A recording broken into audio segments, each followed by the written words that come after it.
Imbis ginansya ang ihapon, bukol ang giihap sa mga mag-uuma nga taga Jensan dungan sa pagkalugi. Human mihagsa ang presyo sa humay. Sa pamahayag ni Elizalde Rabaca, mag-uuma sa Barangay Lagaw Jensan, wala sa timing ang papatuman sa price ceiling sa gobyerno o kung mahimo kini ang tanggalon. Kanang 41 o 45 sa una, ang presyo ana sa humay 16 kay na 15.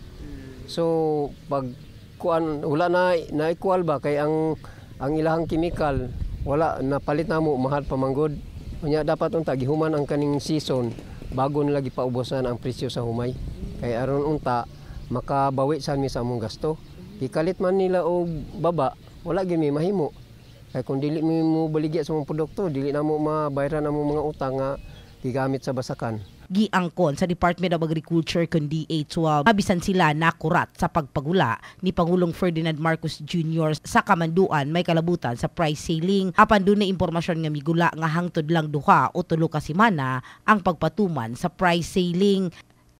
We from the DA, we do not want that thing to happen. Pero it's the decision of the higher ups.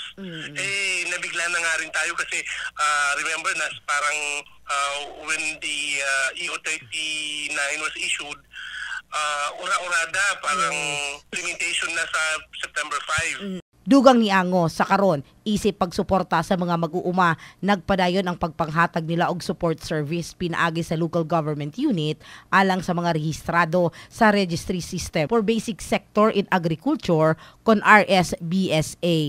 In the heart of changing lives, kini sa Brigada Richelle Gubalani sa Brigada News Jensan. Brigada News.